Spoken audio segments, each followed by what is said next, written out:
The Pacific skies of World War II were unforgiving. High above the endless blue ocean, battles were fought not just between men, but between machines that often meant the difference between life and death. In the early years of the conflict, Japanese pilots reigned supreme. Their Mitsubishi A6M0 was feared across the Pacific theater, a nimble, lightweight fighter that could outmaneuver almost anything the Allies threw against it. Stories spread of dogfights where American pilots stood little chance, where the Zero seemed untouchable, almost supernatural in the way it could climb, turn, and strike before vanishing into the clouds. But what the Japanese did not yet know was that across the ocean, in the factories and design rooms of Lockheed, a very different beast had been born. A twin-engine, twin-boom Predator unlike anything the world had seen before. Its sleek frame cut through the air with startling speed, and its heavy armament promised devastation in the skies. The Americans called it the Lightning, officially the Lockheed P-38. And soon, Japanese pilots who had once believed themselves invincible would face a terrifying realization. This new adversary could not only fight back, it could outrun them, outclimb them, and destroy them in ways they had never imagined. The story begins in the late 1930s, when the U.S. Army Air Corps issued a challenge to American aircraft manufacturers. They wanted a long-range, high-altitude interceptor, something that could chase down bombers at speeds and heights no current fighter could reach. Most designers thought the request was nearly impossible. But the engineers at Lockheed, led by a young visionary named Clarence Kelly Johnson, dared to attempt it. The result was radical, a twin-engine design with turbo superchargers, twin booms carrying the engines, and a center nacelle holding the cockpit and deadly concentrated firepower. The P-38 looked nothing like any other fighter. To many, it seemed strange, almost alien, but its capabilities were undeniable. By 1942, the Lightning was ready for combat. At first, it faced skepticism. Pilots wondered if such a heavy, unusual design could ever compete with the nimble Japanese Zero. The Zero, after all, had dominated the skies since Pearl Harbor. It could turn inside any American fighter, and its pilots were seasoned, confident, and often willing to sacrifice everything in combat. The Americans needed an answer, and the P-38, with its blistering speed of over 400 miles per hour and its climb rate that stunned even veteran pilots, would prove to be just that. As the first P-38s arrived in the Pacific, the balance of power in the air began to shift. Japanese pilots approached their new enemy with confidence, expecting another sluggish Allied fighter. But in the clouds above the jungles and islands, something shocking happened. When Zeros tried to escape by climbing, the Lightning went higher. When they tried to flee by diving, the Lightning followed faster, unrelenting. And when the two finally clashed in combat, Japanese pilots realized with horror that the age of easy victories was over. This was no ordinary enemy. This was the beginning of a nightmare in the skies. The first real encounters between Japanese Zero pilots and the P-38 Lightning came as a rude awakening. For months, the Japanese had grown used to outmaneuvering American fighters like the P-40 Warhawk or the F-4F Wildcat. These planes were tough, but they lacked the speed and agility to match the Zero. A Japanese pilot could dive, climb, or twist away and usually escape with ease. But the Lightning was different. It didn't fight by the same rules. The P-38 could climb higher than the Zero, using its twin turbo-supercharged engines to maintain power at altitudes where the Japanese fighters gasped for air. It could also dive at terrifying speeds. The Zero, built light and without self-sealing fuel tanks or armor, became unstable in steep dives, sometimes even tearing apart under the stress. Meanwhile, the Lightning dove like a falcon, steady and controlled, its speedometer climbing past 500 miles per hour. Japanese pilots who tried to escape downward soon realized there was no escape at all. Then came the firepower. The Zero relied on two 7.7mm machine guns and a 20mm cannon, enough to shred an enemy if the pilot could get close. But the Lightning carried a far more devastating arsenal. For .50 caliber machine guns and a 20mm cannon, all mounted in its nose. Unlike other fighters that had wing-mounted guns, which needed to be harmonized at a certain range, the Lightning's concentrated nose fire meant every bullet converged perfectly. A burst from AP, P-38 could rip through a Zero in an instant, often before the Japanese pilot even realized it was in danger. But it wasn't just a machine that terrified the enemy. It was the pilots who flew it.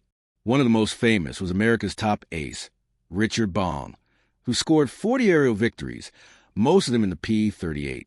Another, Thomas Maguire, racked up 38.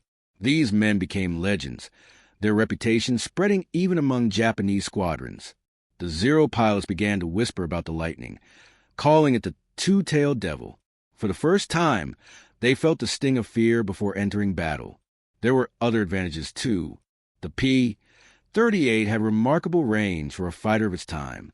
With drop tanks, it could escort bombers deep into enemy territory, reaching islands and bases that had once been considered safe havens. Suddenly, Japanese pilots who once controlled the skies over distant airfields found American fighters waiting for them, far from where they thought the battle would be. The Lightning also proved versatile. It wasn't just a fighter. It was a recon plane, a bomber, even a long-range escort. Its speed and high-altitude ability made it the perfect aircraft for critical missions.